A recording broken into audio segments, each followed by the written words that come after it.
Tá com o botão dizendo que tá começando. Olá, Pedro. E aí, Carlos? Estamos aqui para conversar, como todas as quartas. Tivemos um imprevisto quarta passada, por isso não publicamos. É isso. E como estamos aí, Pedro? Então, a ideia é a gente fazer a gravação que não aconteceu, não é? Que foi muito boa.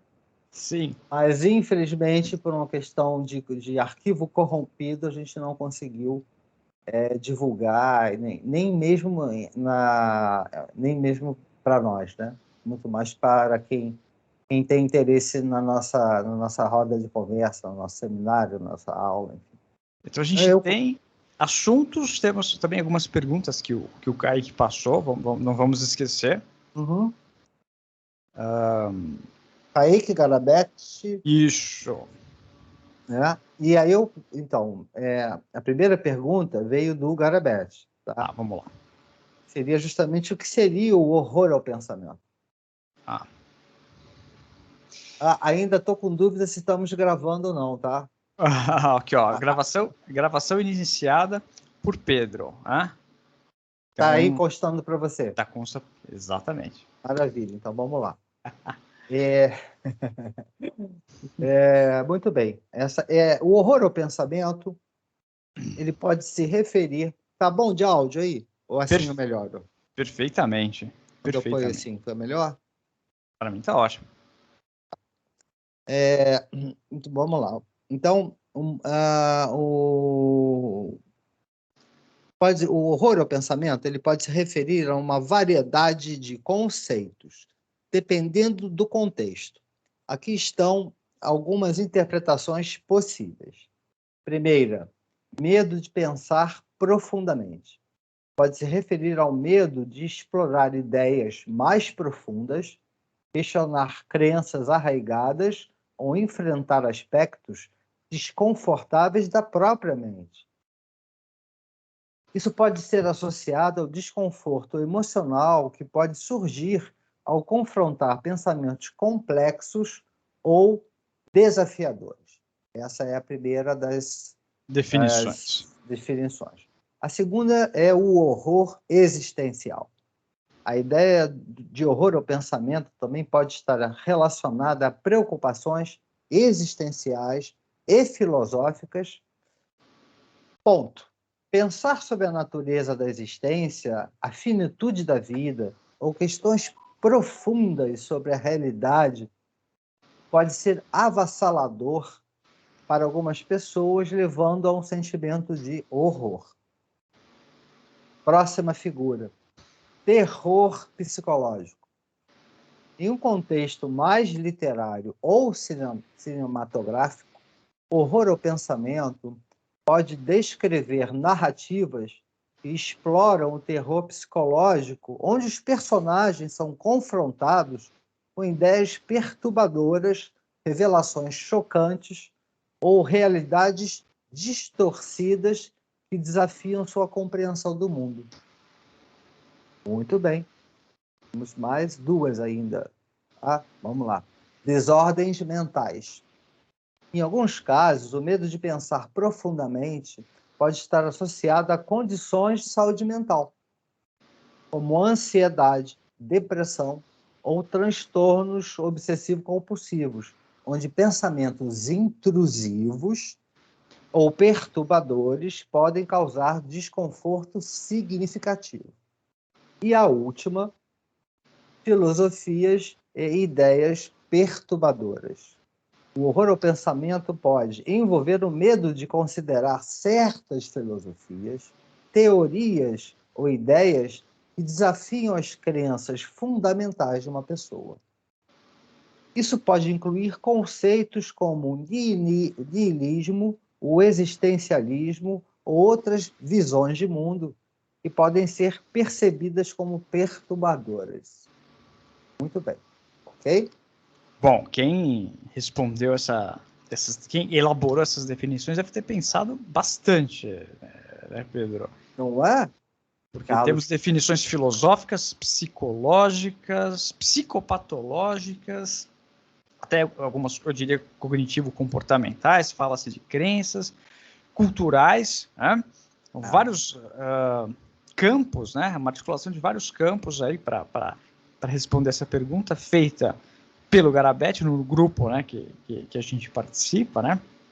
E divulga um pouco esse bate-papo aqui que a gente tem. O cara deve ser bom, né, Carlos? O cara deve ser bom. Pensador, né? Pensador de primeira. Não? Depois a gente vai, né, Pedro? Vai dizer quem é. Podemos já fazer agora, logo, para começar a articular? Que tal? Pode ser. Ou quer manter o efeito de surpresa até o efeito final? De suspense, tá bom, vamos lá. Bom, essa definição foi obtida por um sistema de inteligência artificial que hoje a maior parte da população conhece, não é? É o ChatGPT. Uau! Podemos perguntar, então, o seguinte.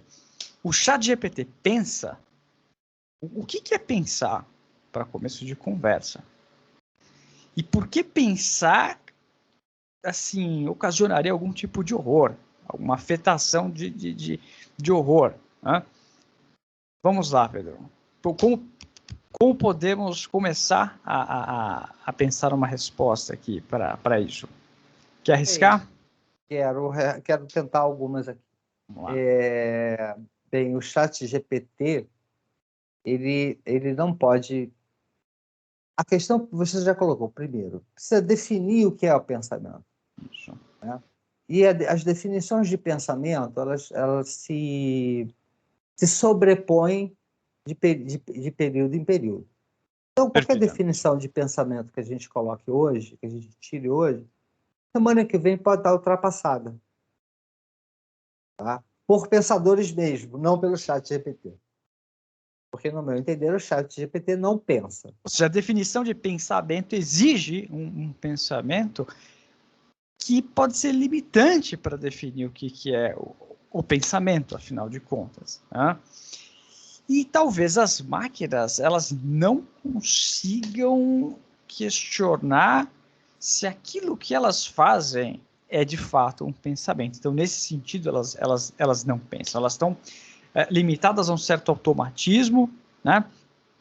Elas são condicionadas por alguns parâmetros que a estruturam, mas nós não podemos afirmar que máquinas pensam. Perfeito? Perfeito. Tem uma rodada muito interessante, agora, há pouco tempo atrás, já está circulando no Facebook, foi um seminário de psicanálise e inteligência artificial. Tá? Esse seminário ele foi feito por um grupo grande de profissionais, inclusive um dos que o Kaique cita, não vou chegar lá, certo, participou, que é o Dr. Luca Napoli, e esse seminário ele durou, cada sessão, né, cada encontro, durou 3 horas e meia. Então, é um material, por um lado, muito rico, para se pensar essa articulação entre somente no campo psicanalítico, né? Mas a gente pode articular aí com a psiquiatria e com a psicologia clínica a questão dos paradoxos, das vantagens, das desvantagens, não é? Das interpretações que se dão hoje ao ChatGPT em relação ao nosso tema, que é justamente marcar diferenças e semelhanças entre os 3 campos de si. Né? Bom, perfeito, Pedro. Vou já adiantando aqui para o pessoal que o Pedro tem uma rede, né, que divulga, né, publicações em psicanálise e também livros, né?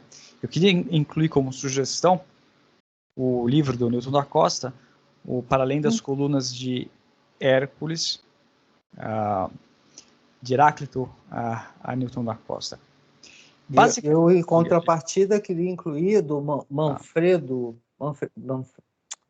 enfim, o pensamento em debate, a ontologia em debate no pensamento contemporâneo. Então a gente tem um livro de lógica e um de fenomenologia, ambos nos ajudando aqui hoje a aclarar essa questão sobre o pensamento, né? Ou melhor, não aclarar, mas começar a acenar, né, para esse tipo de discussão.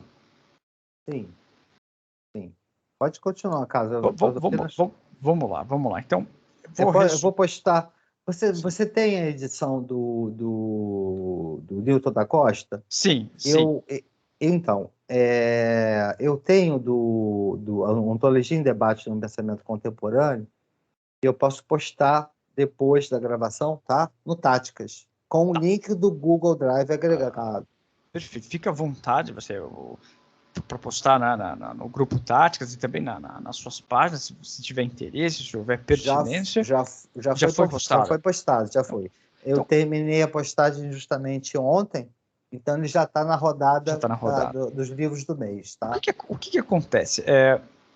Nós não temos tempo hábil para estudar toda a história da filosofia, né? Desde os trágicos, vamos pensando, né, nos filósofos tidos como sofistas, né? Os poetas, até Platão, Aristóteles, passando pela modernidade. Nós não temos esse tempo. Então, o livro, para além das colunas de Hércules, é um livro que ele sistematiza as contribuições no campo da lógica dos principais filósofos. E isso, veja só que interessante, né? Então, colocando dessa maneira sintética a infraestrutura dos pensadores, né?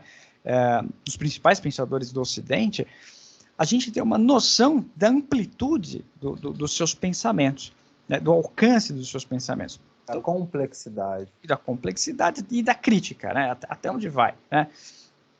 Muito bem, porque a lógica é a maneira de você formalizar da forma mais reduzida e elegante possível essa amplitude. O que eu observei, e vou tentar ser, assim, falar de uma forma resumida. Aristóteles ele vai propor a teoria dos silogismos e vai separar dois tipos, né?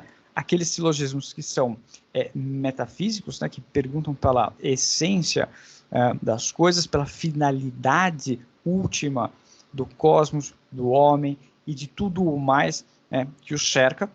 E vai notar que esse tipo de silogismo contém um paradoxo, contém, vamos dizer assim, contradições que são a própria estrutura, quer dizer, não são contraditórias, mas não são erradas, né? Porque a própria estrutura daquilo que se pretende investigar comporta-se dessa maneira. E outros silogismos, que ele vai chamar de científicos, né, são purificados, né, de questões metafísicas, e esses não possuem contradições entre os termos. Muito bem, quando a gente chega na Idade Média, essa mesma discussão vai ser retomada, né, principalmente pela escolástica, e vai ser colocada da seguinte forma: os silogismos que não possuem questões metafísicas vão ser chamados de máquinas. Então, veja que aqui a gente já está começando a entender que a máquina, muito antes de ser um gadget que a gente encontra nos mercados, nas lojas, né, a máquina fundamentalmente é uma maneira de estruturar um pensamento. Né? Não tem referência ainda à mecânica, à eletrônica, né, ao digital. O que a gente chama de máquina é uma metonímia, é um deslocamento metonímico muito superficial do que esse termo designava. Apenas é uma maneira precisa e repetitiva de pensar, por quanto imutável, por quanto bem estruturada. Enquanto o deslocamento metonímico em Lacan é justamente uma das modalidades do desejo. Veja só. Veja só. Então, será que será que isso indica que, de alguma maneira, o desejo ele decaiu? Não, me parece que é o contrário. Diga. A semântica do termo máquina mudou. Certo. Tá?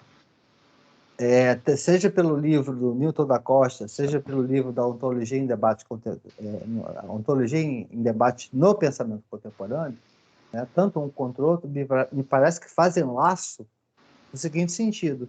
São dois autores que procuram fazer um mapeamento do pensamento ocidental, né, Perfeito. desde seu início, vamos colocar assim, desde que houve o início da escrita. Okay? E eles fazem laço, porque, pelo que a gente já conversou, né, Carlos? Nas nossas conversas, eles fazem laço numa série de questões. E, ao mesmo tempo, a lógica, ela é, como você colocou, uma forma de quê? Ela é uma forma de pensamento ou ao revés? Eu preciso ter uma lógica para poder pensar. Existe a lógica e a metalógica, né? Quer dizer, não, é impossível você trabalhar lógica sem uma metalógica. Isso quer dizer assim, sempre haverá proposições em metalógica que você não pode negá-las. Elas são, né? O fato de uma não ser quer dizer que o contrário é que é, tá? Então, de alguma maneira, sempre que você se propõe a estudar algum sistema lógico, você vai fazer uso ou vai descobrir um novo sistema lógico para operar sobre o anterior, tá certo? E eu acredito que quando há esses saltos de ampliação de consciência, quando você, para criticar ou explorar um certo sistema lógico, precisa criar um outro, aí você está pensando. Quer dizer, você não está mais sendo pensado pelos sistemas lógicos que foram criados, ou seja, você não está no piloto automático, maquinicamente repetindo aquilo que foi feito. Você está se arriscando naquilo que o Heidegger, por exemplo, chama de a clareira da floresta, né? Se aventurando em terreno onde não foi, onde o pensamento humano não foi explorado, né? Agora, deixa eu te fazer uma pergunta. Diga. Tá? Um dos axiomas fundamentais de Lacan é que não há metalinguagem. Concorda? Perfeito. Ok. E aí? Há uma metalógica que possa se articular com a psicanálise? Assim, eu vejo assim, 3 sistemas lógicos fundamentais. Os metalógicos, os lógico-clássicos e os paraconsistentes, né? Então, a metalógica seria a lógica do imaginário. O sistema clássico é aquele que mais o ego, na nossa experiência cotidiana, lida, porque ele precisa, através do princípio da não contradição, vamos dizer assim, tomar decisões que tenham, de fato, alguma consistência e alguma adaptação em relação à realidade empírica, né?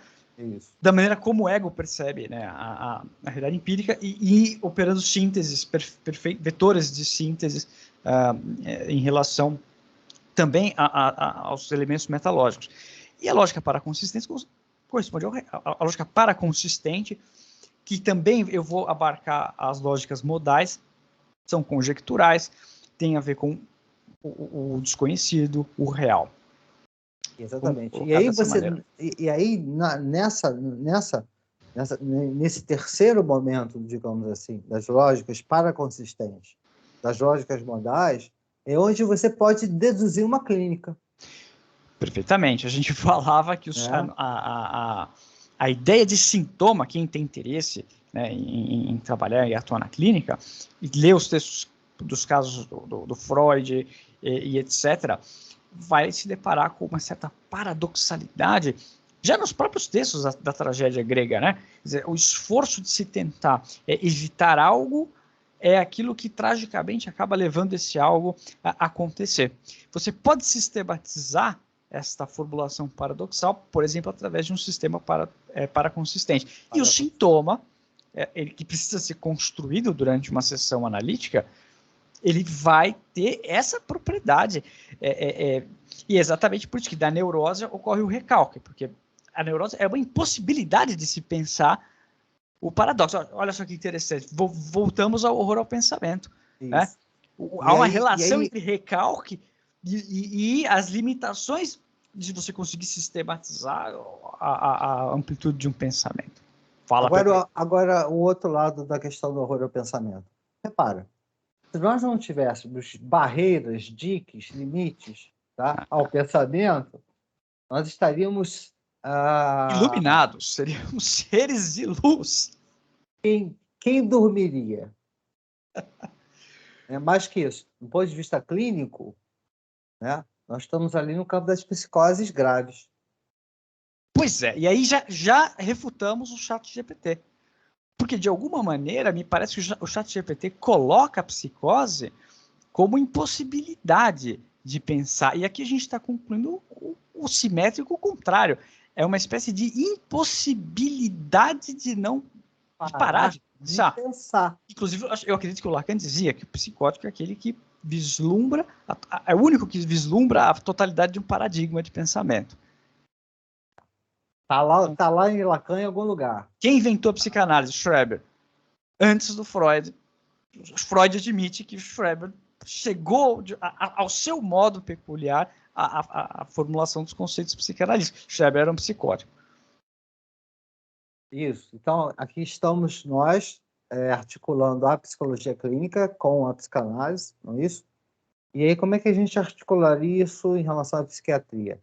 Eu acho que a definição, né, do ChatGPT, ela pode ser aproveitada para a psiquiatria, nosso terceiro braço.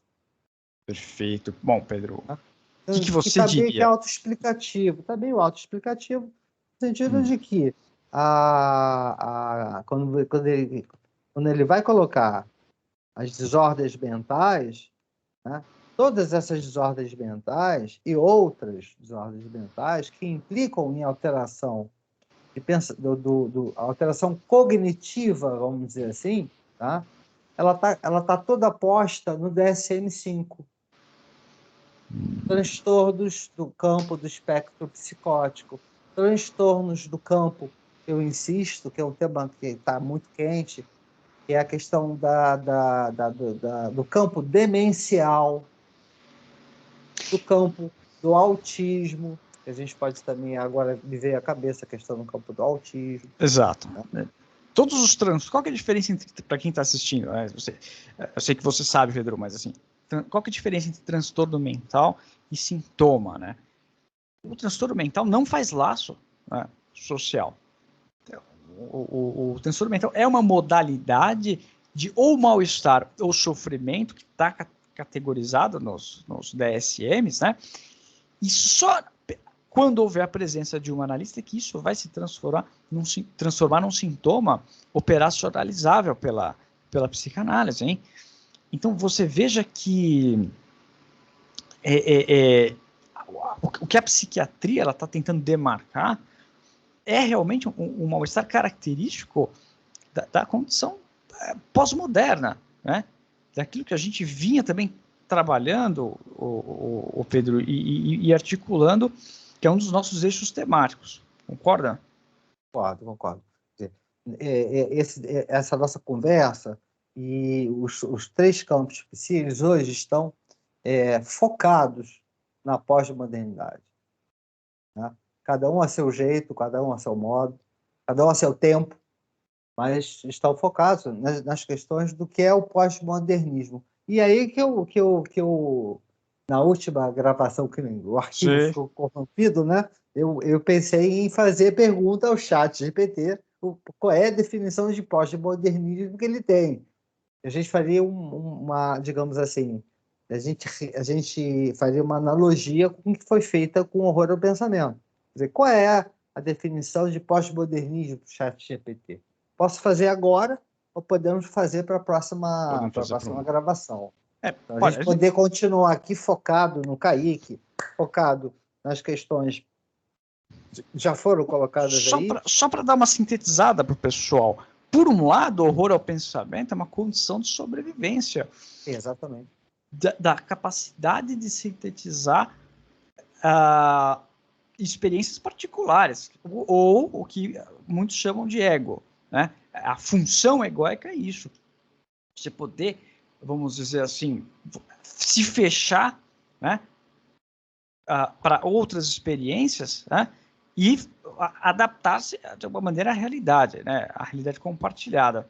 Não estar num estado de total autoanulação. Porque o pensamento ele abre, né? Ele desafia qualquer estrutura ou qualquer sistema já constituído. Aí eu gostaria de pegar a máquina que você colocou, Boa. tá? E articular com o que é, no Brasil, o carnaval. Não é à toa que estamos aqui na quarta-feira de cinzas, não é isso? Verdade. Mas repara bem, quem anda na rua, quem está na rua, enfim, está pensando, quem está pensando. Não sei em São Paulo, mas no Rio, o carnaval, tá, pode ser tranquilamente colocado dentro de uma das figuras do horror ao pensamento. Do horror ao pensamento?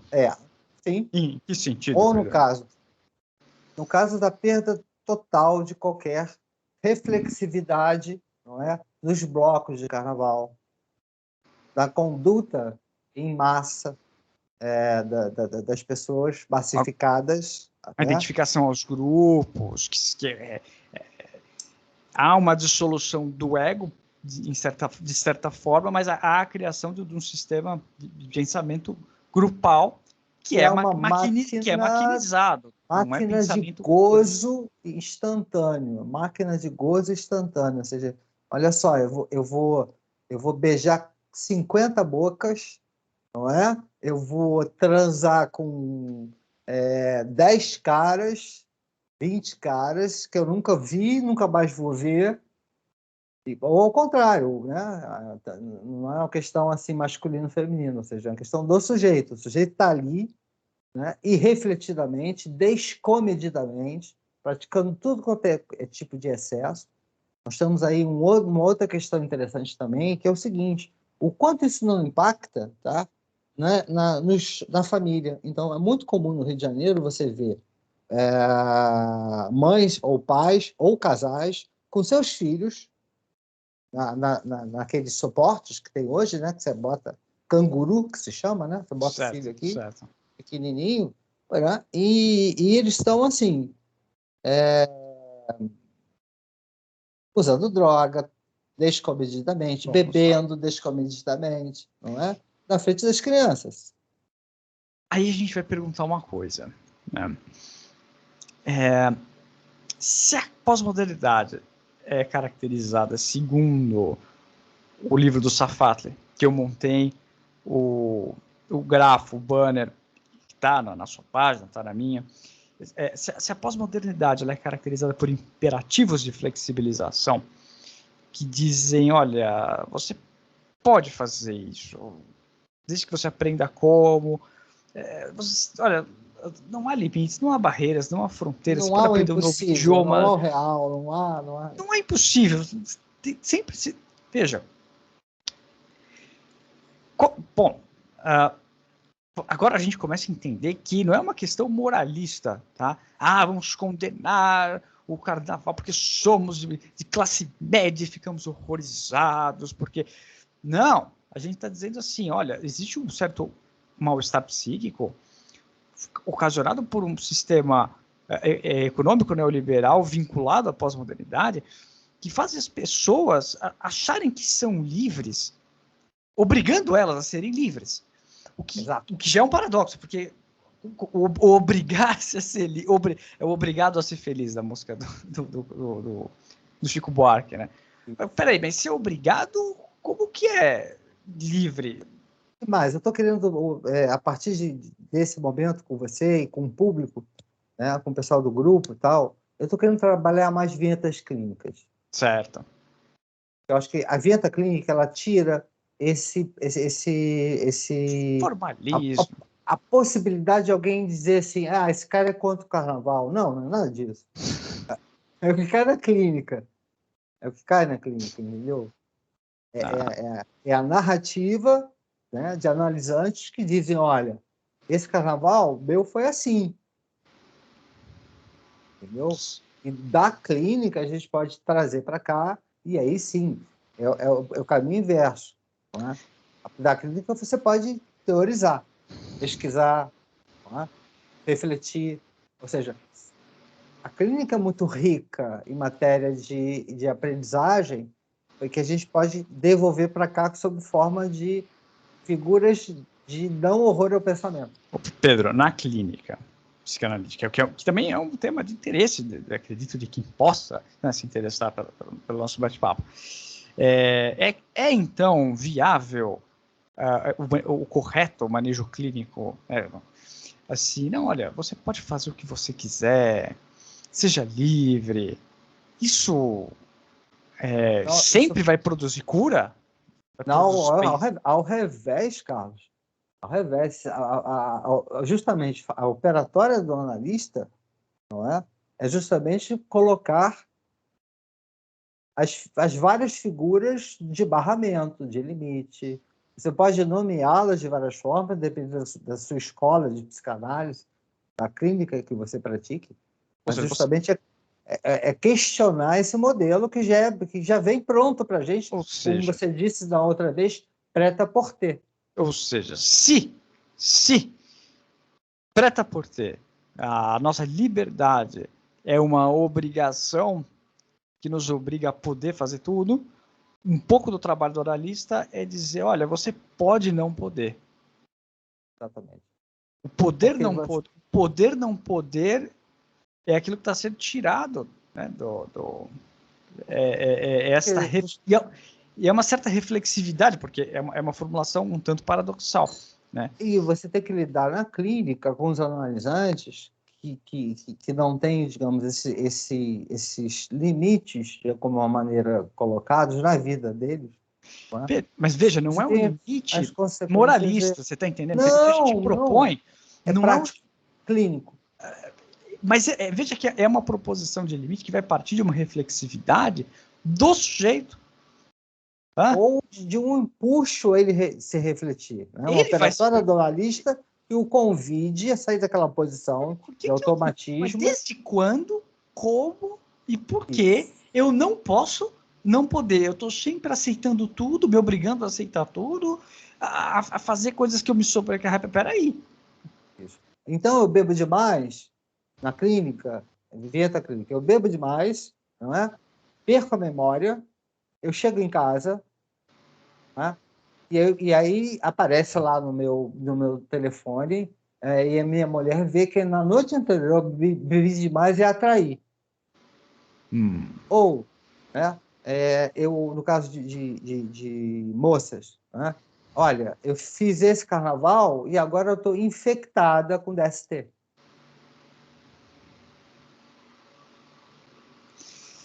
Quer dizer, a própria consequência do descomedimento, de não haver um barramento, né?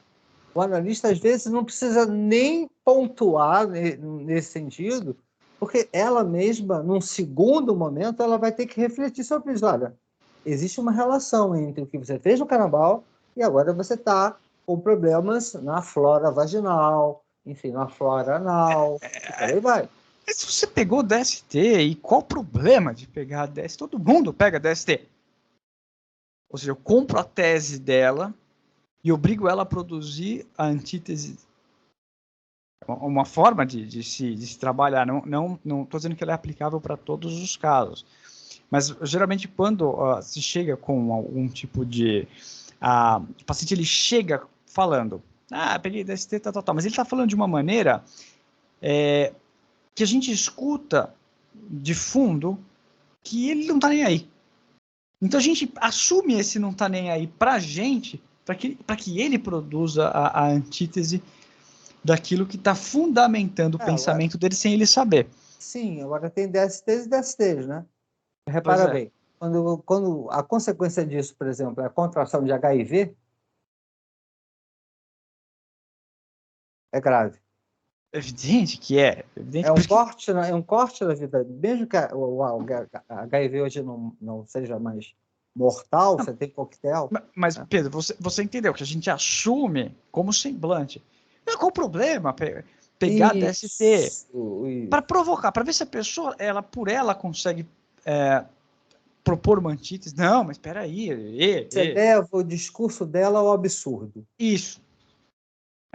Mas pode ser que a pessoa não consiga, se identifique com o que você está falando. Então, veja... Na clínica, eu prefiro operar com outras estratégias, outros manejos. Isso vai de caso para Cada caso. Não há... caso de analista para analista, não tem uma regra pronta. Perfeito. Mas é legal a gente falar disso para dar um gosto para as pessoas que, como que o analista trabalha, que tem curiosidades, né? Para não ficar naquele imaginário sobre o que é psicanálise, que era o que se fazia antigamente e ainda se pensa, ou melhor, não se pensa. Né? A gente pode fazer dentro desse nosso projeto, a exceção da psiquiatria, que nem eu nem você temos a formação técnica para isso, mas no campo da psicologia e da psicanálise, a gente pode fazer eventualmente, inclusive, gravações de manejo clínico. Boa. Aí a gente não tinha pensado nessa, hein? Não é? Muito legal. Muito legal. Bom, temos perguntas, ainda vamos manter em suspenso essa questão do horror ao pensamento, mas temos perguntas do Kaique também, não? Temos. Deixa eu voltar lá no Tática. Espera aí, pegar aqui no Tática. Vamos lá. Vou achar o Táticas aqui na confusão louca do dia a dia. Peguei. Vamos lá. Kaique. Bom, Garabé, Carlos, Diga. Consideramos respondido para o Garabé. Quer acrescentar alguma coisa?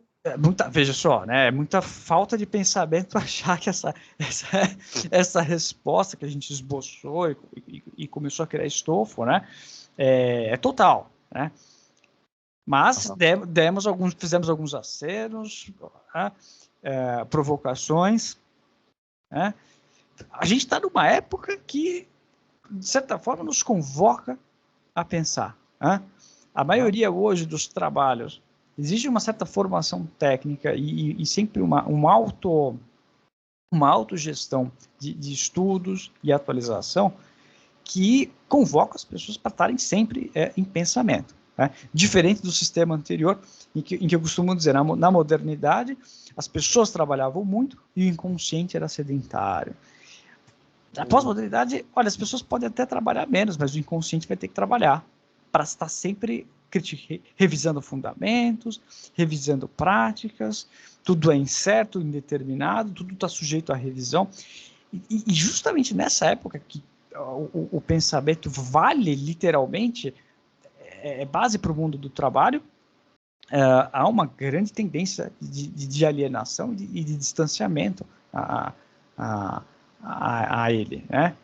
De acordo com você, estou de acordo. Vamos lá. Então, Kaique. O Kaique, ele fez Eu fiz várias perguntas. O Kaique, justamente, ele pegou um tema interessante, também podemos fazer em outra gravação, a questão da psicanálise ser ou não ser uma ciência. Dá para dar uma resposta curta e interessante. De acordo, Pedro? De acordo, diga.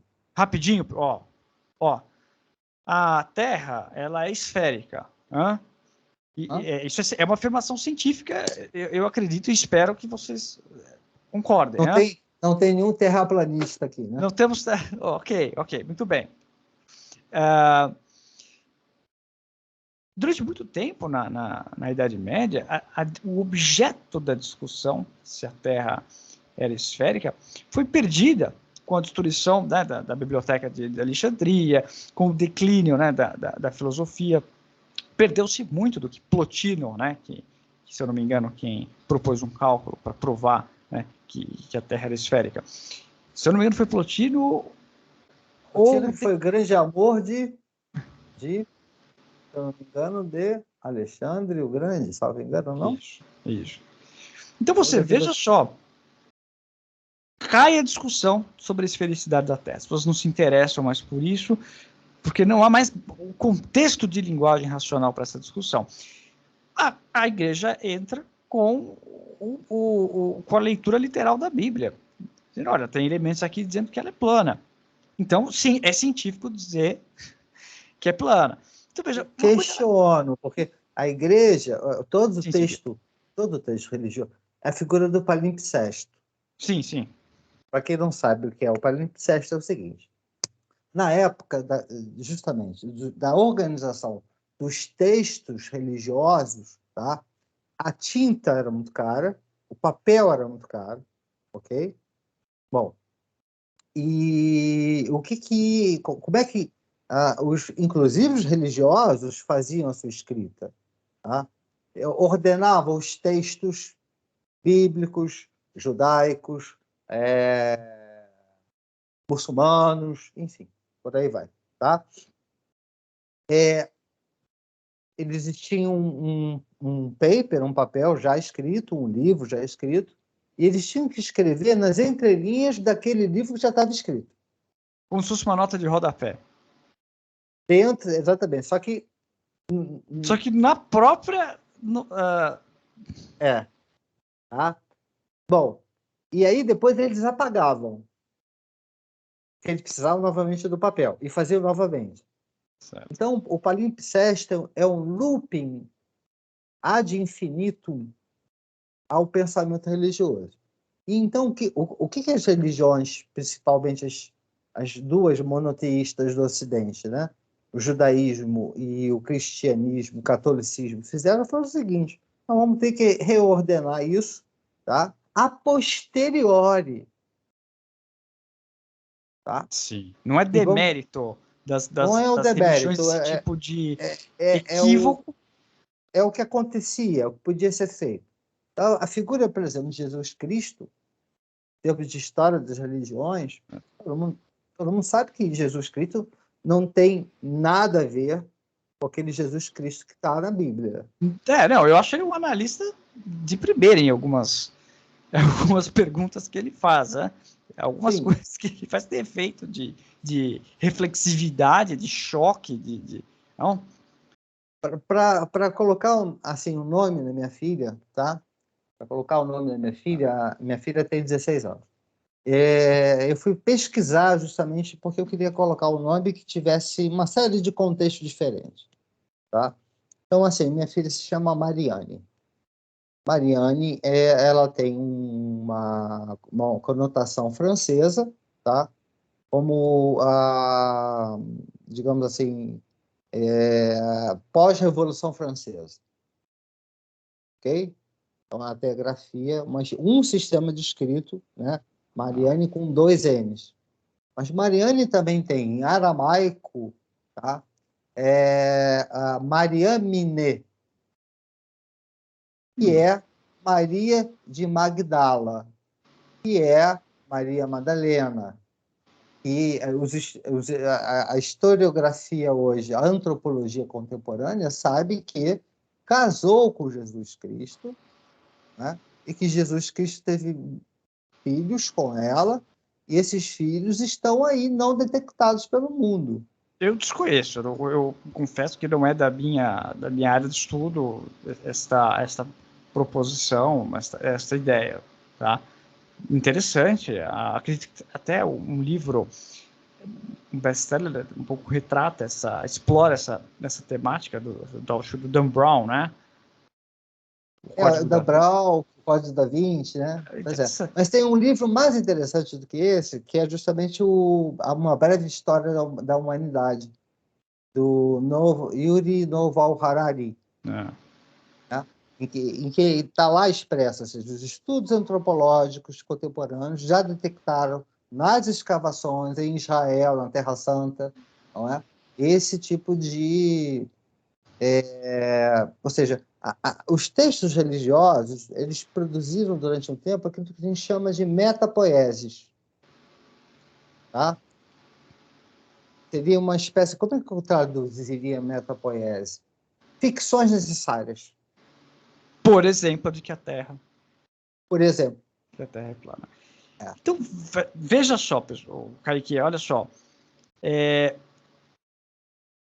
No século XX, com a descoberta do código genético, e já na esteira, né, do século XX, um pouco mais já na década de 50 e 60, os psicofármacos. Então, psicofármacos e descoberta do código genético todos os holofotes, todas as discussões científicas saíram da psicanálise, quer dizer, o objeto de estudo da psicanálise foi um pouco deixado de lado, vamos dizer assim, e ganhou-se outro tema. Vamos estudar a química do cérebro, vamos estudar o DNA. Assim como na Idade Média parou-se de estudar a esfericidade da Terra por outros fatores, né? Porque na Idade Média houve uma ruptura, né, com o mundo antigo em vários lugares, né? O único lugar foi da Espanha, que a Espanha não. Então, tem autores que fazem uma transição do mundo antigo para o mundo medieval, mas na grande maioria dos casos não há transição. A ruptura e muita coisa se perde e depois tenta se retomar através dessas ficções, dessas cosmovisões, que são essas ficções necessárias. No nosso caso, foi um descuido mesmo, foi uma aposta que tinha um interesse também econômico. Então, quando o objeto ele sai da discussão racional, ele perde cientificidade, o que não quer dizer que ele não tenha validade, o que não quer dizer que ele não tenha relevância, o que quer dizer, não é porque ele perdeu cientificidade por fatores X, Y, Z, que ele era um mero produto da imaginação, né? Pseudociência. Não. Por outro lado, a neurociência, tá? Principalmente a inglesa, nós temos Mark Solms, tá? É o Mark Solms, que é o principal pesquisador, mas tem um grupo imenso de pesquisadores, neurocientistas, ingleses, tá? E pegam Freud,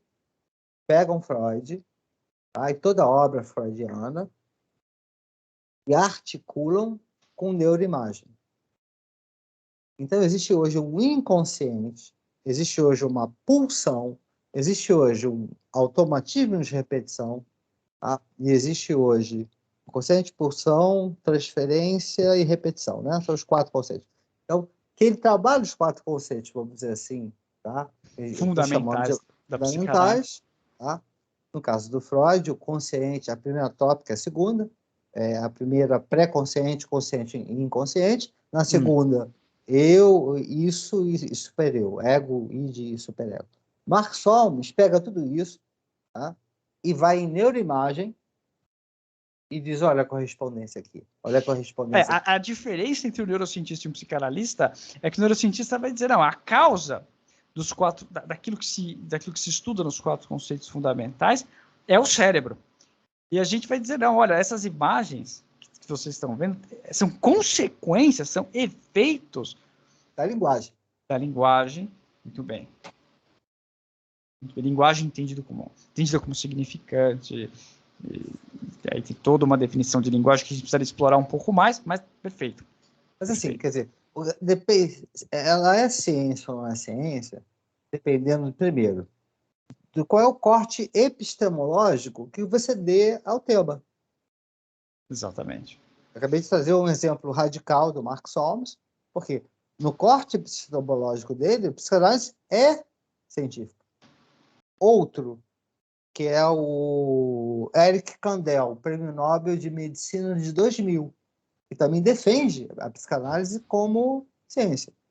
Eu estou trazendo pessoas de fora do campo, para ninguém achar que nós estamos aqui defendendo o nosso peixe próprio, né? A gente não está vendendo uma imagem assim, ó, somos psicanalistas e defendemos que ela é científica. Não. A bandeirinha gente fora, do Freud. Freud! Isso. Não. Estou pegando gente fora, né, do campo, para dizer, olha, tem fundamento. Primeira do Kaique, não foi? Vamos mais uma do Kaique? Vamos.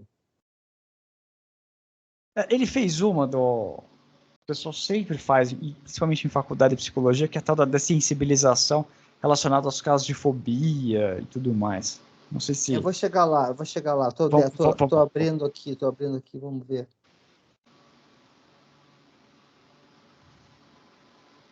Pseudociência como ausência de evidências baseadas naquilo que o Dr. Leonardi tem de ciência. Isso foi referente a essa live que ele assistiu sobre a questão da psicanálise como... É o podcast, né, do Inteligência Limitada, se eu não me engano. É, esse meu.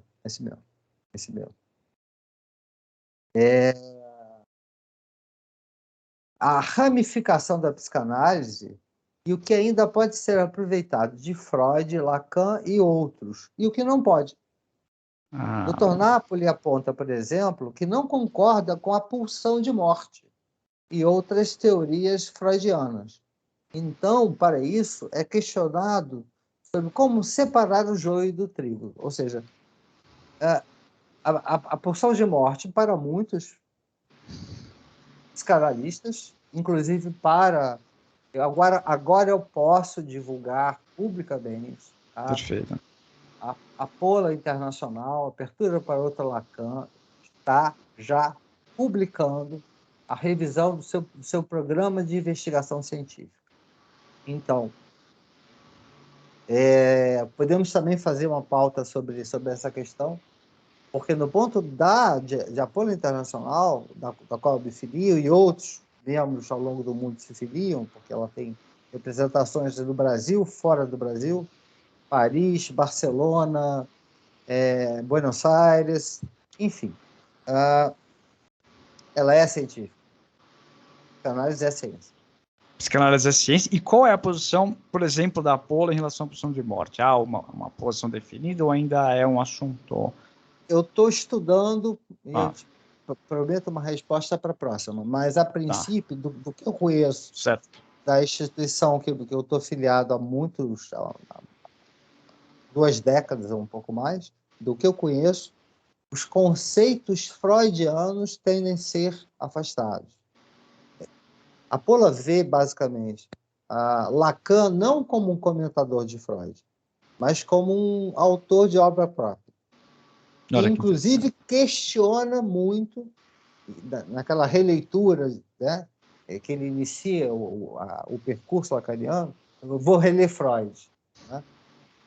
Em algum momento ele se destaca de Freud.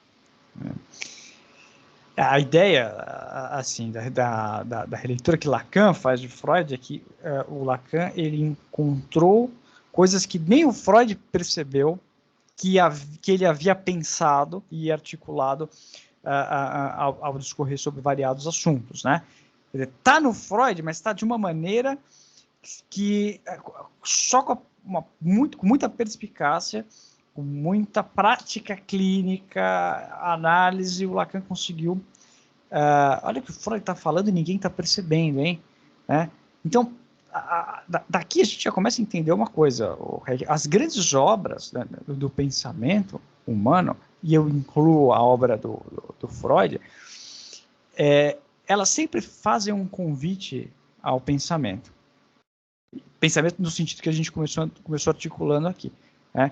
Com a possibilidade de você descobrir algo novo, algo surpreendente e arriscar, né, uma nova sistematização. Agora, sabe-se que os pressupostos epistemológicos freudianos, eles limitam até onde se pode chegar. Mas, de novo, assim como os clássicos da filosofia, os clássicos da literatura, eles são clássicos porque eles possuem, assim, é sempre possível você reler e descobrir algo novo, ou encontrar um manuscrito mais original, mais, vamos dizer assim, olha, talvez esse manuscrito faça reflexo ao pensamento do autor, mais do que esse aqui, por causa da data, por causa que... Agora, do ponto de vista clínico, no meu entender, né, o psicanalista precisa ler Freud, precisa ler muito Freud. Né? E aí, ele, ao longo do percurso dele, ele pode ser kleiniano, bioniano, enfim. Aquilo que ele entender que é o campo de atuação dele clínico, não é? Ele também vai ter que ler muito. Exatamente. Como o Pedro falou, todos esses pós-freudianos, né, são pessoas que, ao lerem a obra de Freud, eu quero explorar um pouco mais esse tema aqui. Acho que ele ficou um pouco cru, né?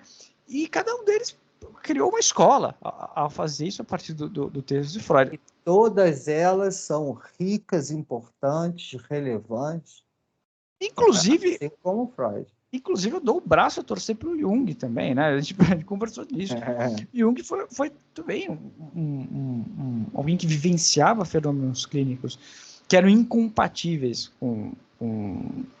com os pressupostos freudianos. Só que ele estava tão avançado e ele foi tão genial a percepção dele que ele precisou, lamentavelmente, né, de forma precoce, romper com a sociedade psicanalítica. E ele acabou fundando uma nova escola, ainda também muito enraizada e muito limitada epistemologicamente. Aí eu tenho agora, por favor, não, fala, por favor, novamente para a clínica, ou seja, analistas junguianos conseguem resultados clínicos significativos. Então, no meu entender, ainda que tenha havido a ruptura, do ponto de vista clínico, conseguem obter. Até porque não há garantia. Assim, resultados clínicos é algo que não há garantia para nenhuma teoria, nenhuma escola, nenhum modelo. Né? O que se entende é que a psicanálise ela está mais aberta ao reconhecimento deste real. Ela tem uma vamos dizer assim, uma... O que eu posso, o Pedro, dizer aqui para o pessoal? Eu acho que a psicanálise, ela, ao ter esse viés questionador, ela é dos três campos a que tem maior capacidade de dialogar com os outros dois. Principalmente a partir do Lacan. Vamos colocar dessa maneira.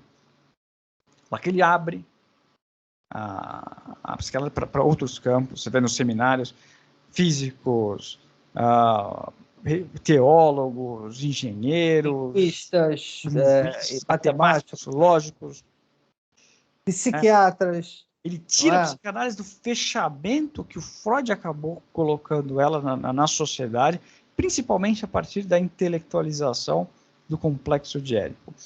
As formulações freudianas do complexo de Édipo, né, ao meu entender, foram o que mais manteve a psicanálise fechada num sistema explicativo que pretendia explicar tudo. Né? E aí, assim, assuntos como transferência, né? Assuntos como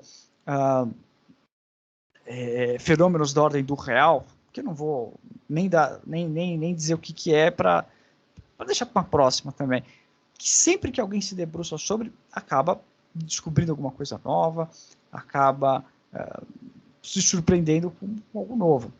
Estude sobre a histeria de Freud. Ele tem ali, eu sou fã, é um dos vários textos de Freud que eu sou fã. Ele é extremamente contemporâneo. Talvez. E é extremamente clínico. Olha que o estudo sobre histeria é um dos primeiros escritos do Freud. E talvez o mais contemporâneo até os dias de hoje. Olha que interessante, não? Carl Abraham, Jung, os primeiras obras deles também, até hoje.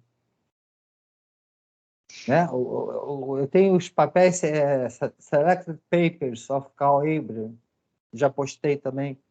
Um livro excelente. Né? Os Selected Papers do Carl Jung também.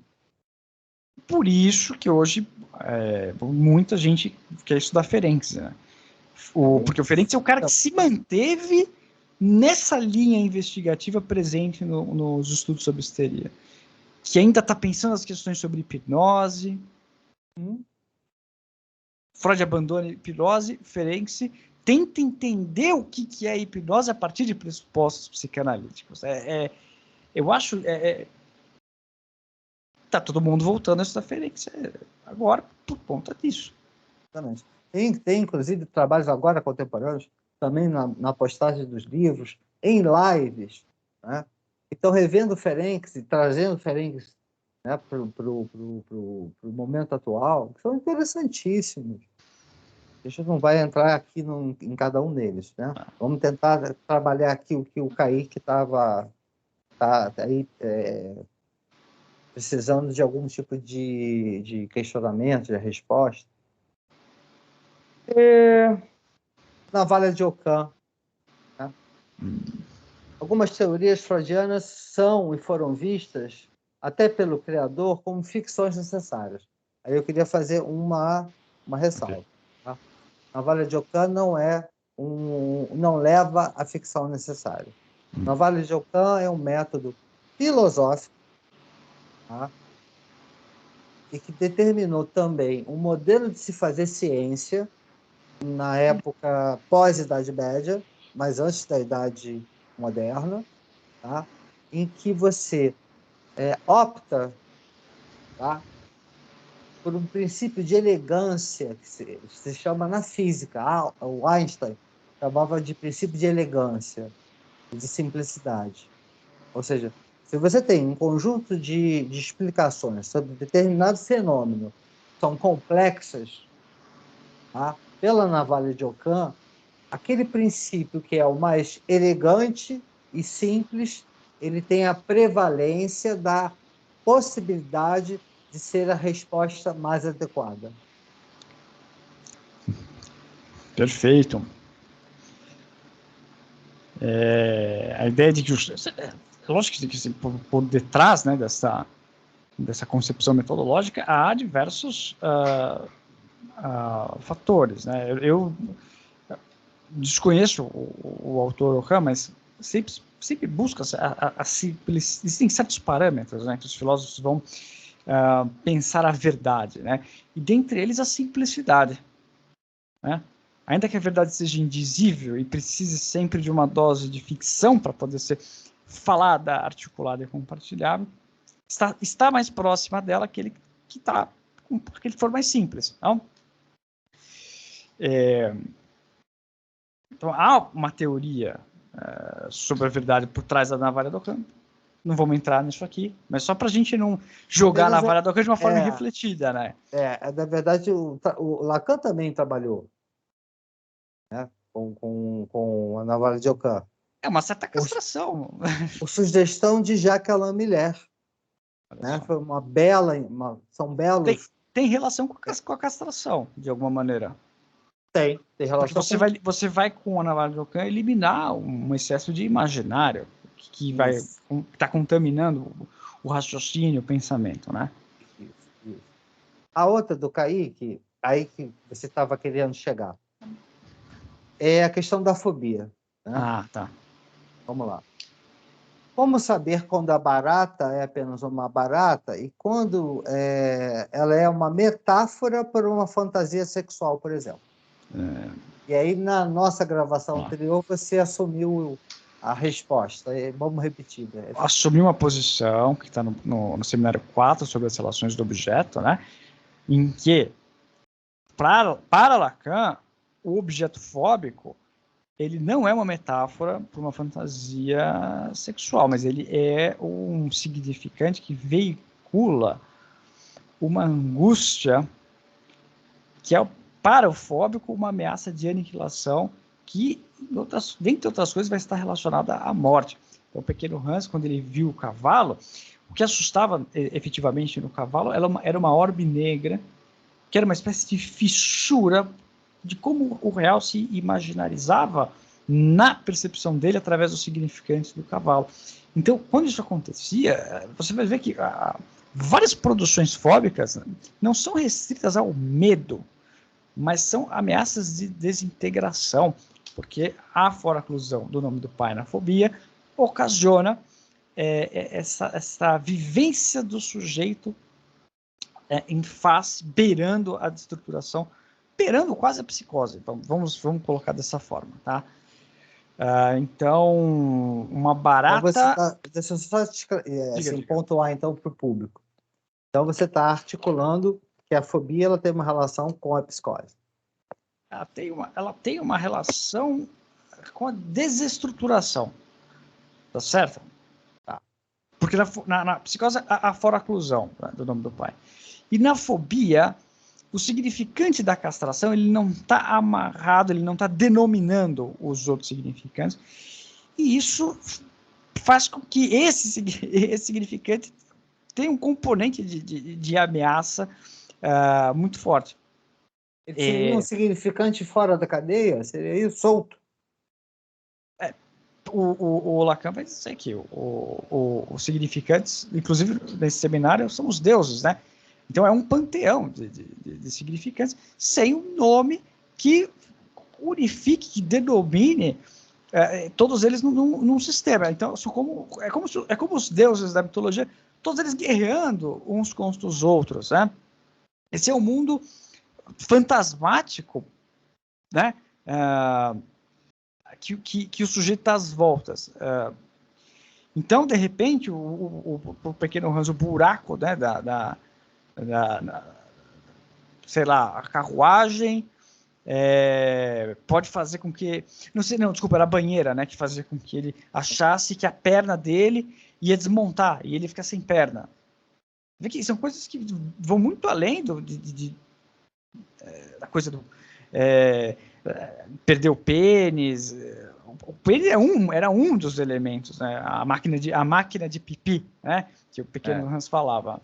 Mas voltando à questão, para simplificar, nós temos então experiências, né, com a realidade, né? Essa experiência ela é mediada por representações mentais, né? O Lacan vai dizer que as representações mentais são significantes. Então, o que permite a gente associar a imagem da barata com o nome barata, com as impressões que a gente tem de repugnância à barata, são conglomerados associativos, né? Muito bem. O que se propõe na fobia é que alguns conglomerados associativos eles vão veicular uma certa desestruturação. Colocaria dessa forma. Tá bem, tá bacana, tá legal. Então, eu acho que do Kaique a gente esgotou aqui hoje. Vamos ver se está satisfatório. De repente surgem mais perguntas em relação a isso que a gente tentou responder. Enfim, deixar em aberto. Deixar em aberto por enquanto. E o que mais, Carlos? A gente pode hoje... Aí... Você falou de umas coisas interessantes do Kant, me deu uma aula, né? Assim, eu achei interessantíssimo esse assunto. Se quiser trazer brevemente, articulando com um dos temas que a gente conversou. Eu preferia, porque o Kant, a relação do Kant, o Kant ele é ele é um paradigma filosófico, tá? Teve uma obra que impactou em vários outros campos. E Lacan teve esse diálogo com Kant. Tá? Em direito, hoje em dia, também está havendo um diálogo com os chamados neocantianos. Tá? Tanto em direito privado, né, direito civil, empresarial, quanto no direito constitucional, administrativo, direito público. Está havendo também Então, assim, Pedro é do direito público. Não. Sim. Quando eu era advogado. Tá. Perfeito. Ainda acompanha essas coisas e tal. Mas eu acho que a gente podia fazer do Kant uma pauta.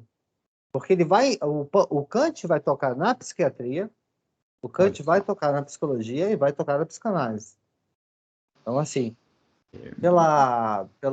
são 7h30, né? A gente começou 6h30, tem 1 hora.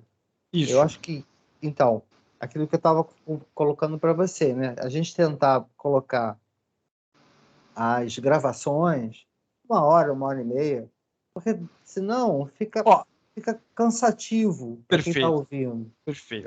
Só uma pergunta, então. A estética transcendental do Kant é um tipo de horror ao pensamento? Na sua visão, você arriscaria pensar dessa maneira? Não, ao contrário. A estética transcendental é uma das figuras mais importantes do pensamento humano de todas as épocas. Queira você adotar a posição kantiana, queira você criticar a posição kantiana. Tá? Kant ele precisa... Aquele negócio, O estudante de psicologia, de psiquiatria, né? Aquele que está fazendo formação em psicanálise, num primeiro momento, ele não vai ter condição de ler Kant. Só para a gente situar o problema, quer dizer, essa estética transcendental vai desaguar numa epistemologia que vai dizer assim, olha, o conhecimento só é viável pela via dos sentidos. E esse sentido está vinculado a um bom, a uma sensação. Só algo que tem sensação boa no sentido kantiano é algo que pode ser conhecido. Me perdoe se eu não sei, você falou isso, na verdade, eu estou lembrando. Vez, né? Isso. O Kant tem a estética transcendental kantiana, ela está dentro de um livro do Kant chamado Crítica da Razão Pura. Tá? Num capítulo, salvo engano, tá? Ele vai falar sobre estética transcendental. E a estética transcendental kantiana, ela vai trabalhar aquilo que eu coloquei da outra vez. Né? Eu vou trabalhar só um item hoje. Tá? Tem vários. O juízo de valor prevalece sobre o juízo de existência. Basicamente, é a posição kantiana. Ou seja, é uma reflexão muito interessante que ele faz. Tá? Posição nesse sentido. Ele trabalha o seguinte, olha, se eu percebo algo como bom, prazeroso, agradável, isso existe. Se eu percebo algo como desagradável, desconfortável, como um horror ao pensamento, isso não existe. Em termos lacanianos, eu foraculia. Faço foraclusão. Então, certas experiências não seriam computadas pelo sistema kantiano de se pensar. Não é pelo sistema, é pela crítica kantiana, justamente. Crítica kantiana dizendo o seguinte, isso é um equívoco. É um fato, mas é um equívoco. E Freud leu Kant, em algum momento da obra de Freud está essa questão, ou seja, Freud usou o Kant sem o criticismo, tá? Não me lembro em que momento da obra de Freud está, em que ele vai dizer exatamente a mesma coisa. O ego, ele é se formado pelo princípio do prazer. É bom, existe. Então, análogo a esse princípio da estética transcendental é o princípio do prazer freudiano? Interessante. Interessantíssimo. A gente tem, então, uma tendência aquilo que é desagradável. Mas, mesmo sendo desagradável, num primeiro momento, que poderia levar a algo bom, até melhor, a gente teria uma tendência a rechaçar, por ser desagradável num primeiro momento. Você não vê isso na clínica acontecendo o tempo todo, até hoje? São as figuras da angústia. Sim, a angústia é justamente aquilo que horror ao pensamento, que é um afeto, né? É um afeto que, inclusive, leva à tristeza. Na teoria dos afetos lacanianos, né? O horror ao pensamento é um dos nomes da tristeza. Uma vez que sem pensamento você não se posiciona em relação ao bem supremo. Então você está fora de qualquer vivência ética, né? É uma espécie de demissão subjetiva. Isso. Percebe? Bem colocado. Agora, o que você está dizendo é assim, o esforço de se pensar leva a revisões de fundamentos estabelecidos e a atravessamentos de angústia inerentes à própria vida, né? Tudo pode se transformar, tudo pode mudar de maneira repentina. E tanto antes do horror ao pensamento, quanto durante uma tentativa de pensamento, a angústia pode estar atravessando, né? Ou pode estar justamente, o sujeito pode estar o tempo todo correndo dela. Aí eu volto à vinheta aqui de quem atendo, né? E diz que, olha, meu carnaval foi baseado no princípio do prazer. É bom, existe, tá? Mas aquilo que é experimentado como ruim, as consequências do descomedimento, tá? Eu não consigo colocar em análise. Quer dizer, aquilo que o Não carnaval consigo nem falar. poderia suscitar Uma de reflexividade. reflexão. Sim, É. inclusive porque o carnaval tradicional ele tem essa proposta de você inverter os lugares sociais, né?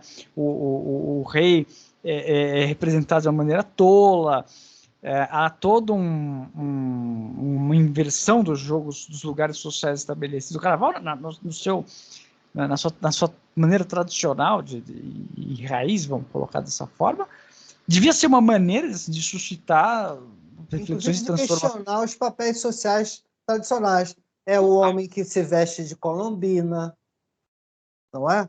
O tolo que se veste de rei, De rei, e por aí vai. O pobre se veste de rico, de o rico rico, de pobre. veste pobre, né? Isso continua, aconteceu nesse carnaval aqui no Rio, entendeu? Eu vi a cantora de axé pregando, né? No carro alegórico, tá aí. Quer dizer, você tem um campo muito rico aí para a gente conversar sobre essas coisas, né? Mas vamos deixar o Kant e o Freud nesse primeiro momento em relação a essa reflexão kantiana muito importante para a clínica, que é justamente que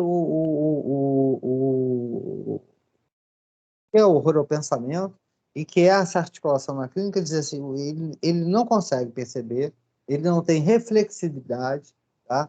Para perceber que existe uma relação, não é, natural, simples, né, entre ato praticado e algumas consequências. O que você está dizendo é que existe, sem uma análise, há coisas que ficariam impensáveis e, apesar de impensáveis, ainda estariam afetando repetidas vezes o sujeito. O sujeito, e mais que isso, um certo a família dele, o tecido social, os laços sociais, os laços de trabalho. Imagina o seguinte: que você tem alguém que você atenda e tem uma vida chamada liberal, tá? Então, ela vai para lugares onde, embora sejam privados, ela pode exercer amplamente, sem nenhum limite, a sua sexualidade. Aí você imagina que ela está lá, tá? E ela encontra lá, por exemplo, o patrão dela. Na semana seguinte, ela é demitida.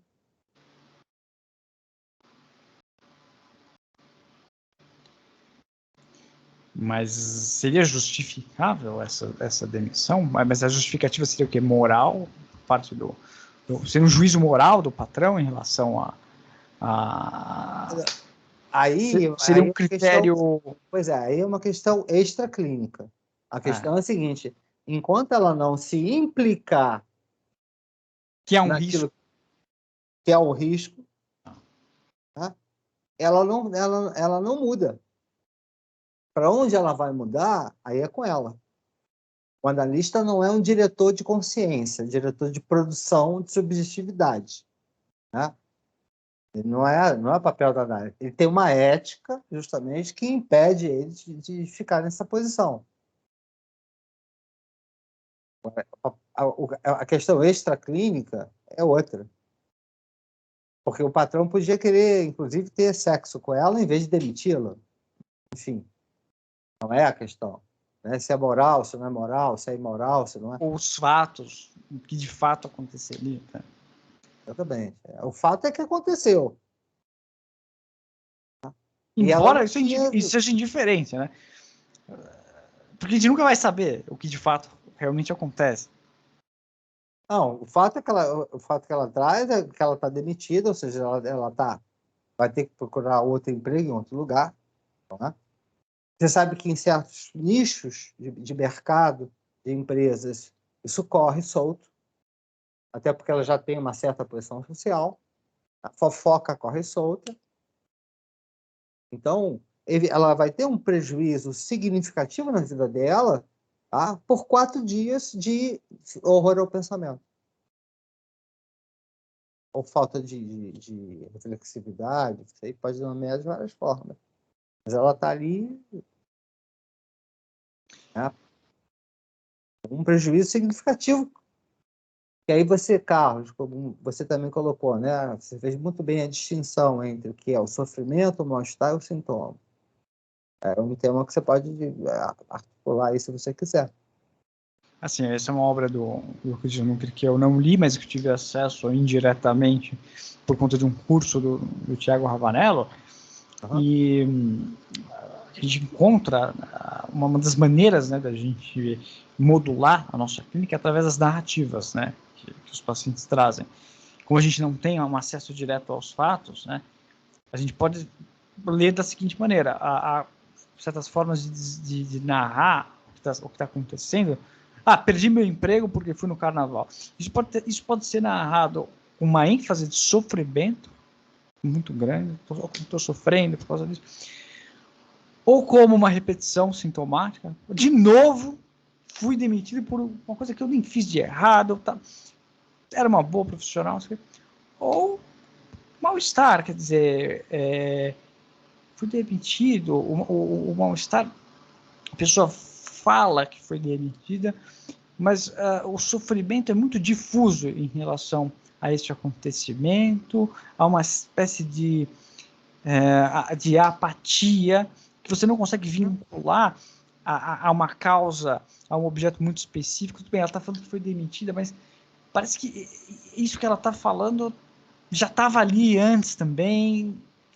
Tem que decompor em outras sessões para que a gente consiga apurar a escuta e ela consiga apurar a fala, para a gente detectar em que categoria ela está. Ela está no mal-estar, está no sofrimento, está no sintoma. Não é? Então, E é muito interessante, porque para cada uma dessas modalidades narrativas, assim, toda narrativa clínica ela vai ter os três componentes, mas o que o Christian Juncker ele propõe é que prepondera um desses componentes, e num primeiro momento é preciso analisar o sofrimento. É a partir da narrativa do sofrimento que há o estabelecimento da transferência. O prumo da relação transferencial vai vir a tática que se emprega para dialetizar com o sofrimento. Entendendo que o sofrimento implica numa identificação ao campo do outro, portanto, ainda não há sintoma analítico. Muito sintoma... bem colocado. Perfeito. Pedro, mais alguma colocação? Acho que foi interessante.